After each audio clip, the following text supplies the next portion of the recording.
What's up guys, I'm Just a Gamer and I'm back with my review of Neon Inferno. This is a classic style arcade shooter along the lines of Contra and Metal Slug, but it has a few like modern twists here and there that keep the game very entertaining and very fresh and very modern.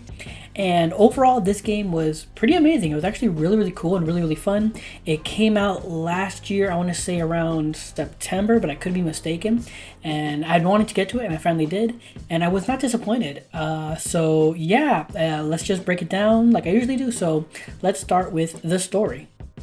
Neon Inferno takes place in a cyberpunk-like future, where you play as one of two characters, Angelo or Mariana, assassins who work for the Family, a mafia group, and that's basically it.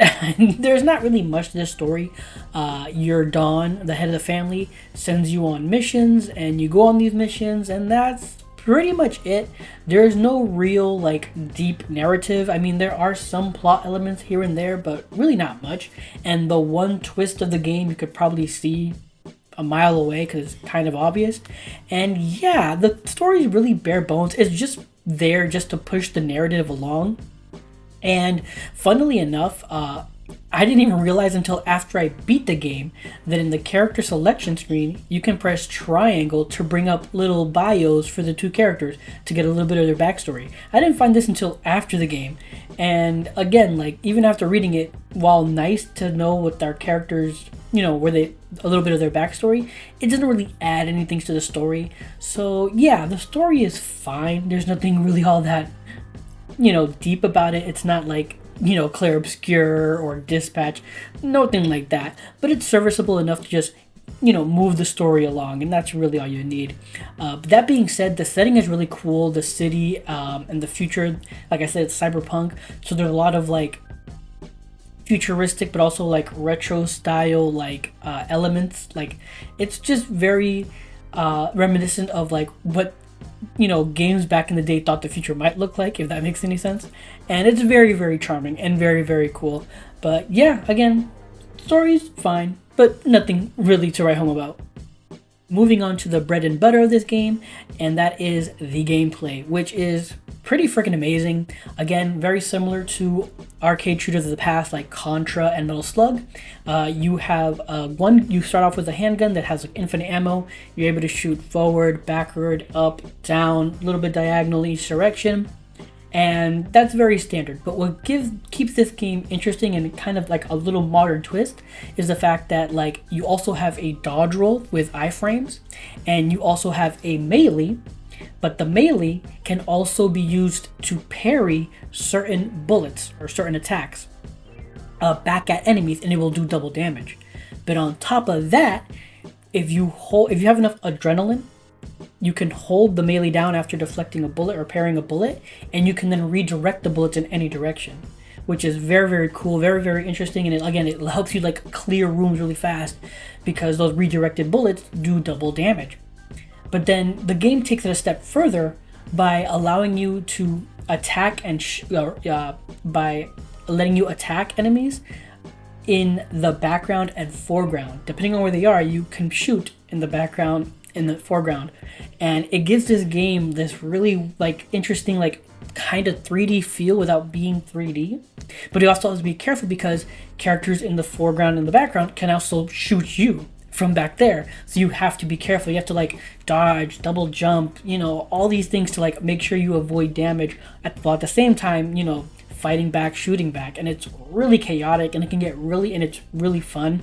And the game does a really good job of like having like really cool set pieces, really cool like set moments in all the levels. They're all very interesting. It keeps you engaged. Nothing ever feels like too mundane. Like it keeps you going, and it's really fun. I mean, the gameplay is rock solid. It feels good, and again, it's basically the main selling point of this game. And honestly, that alone is worth the price, in my opinion.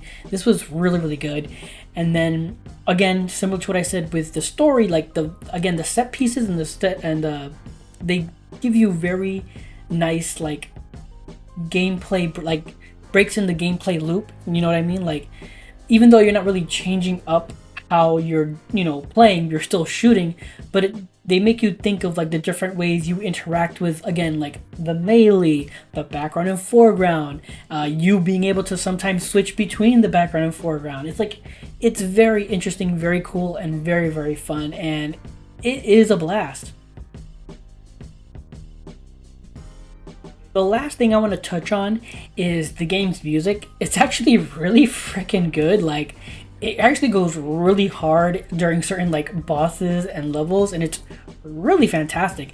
And despite, again, like the cyberpunk setting, and while there is like very like retro synth style music in certain areas, there's actually quite an interesting mix of different genres in here, where there's like club music, there's rock music, classical. It's done very well and it's very cool, and it's pretty freaking amazing. It's actually really, really good, and I just wanted to shout it out real quick because the music really took me by surprise by how good it is.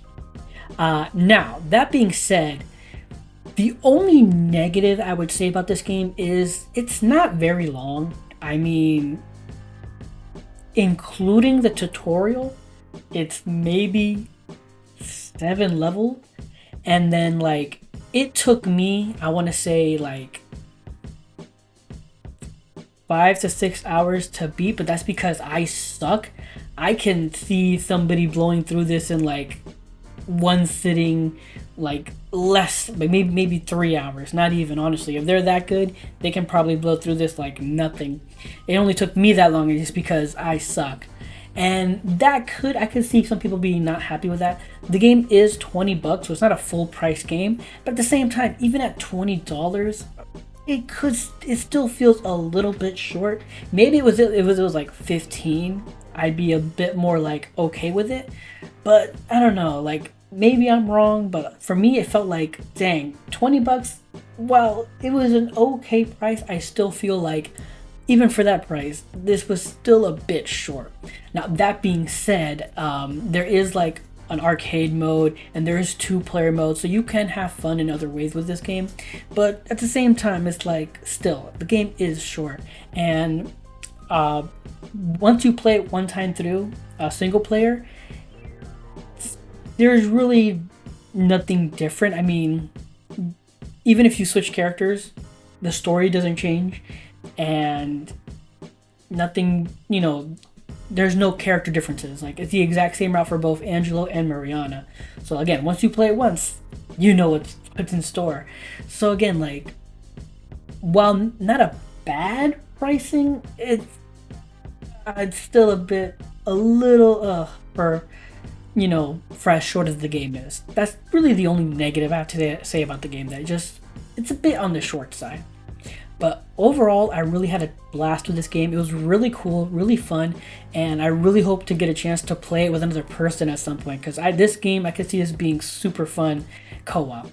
But yeah, those are my thoughts. That's my review. If you enjoyed this video, please leave a like or comment down below. I'd appreciate any feedback.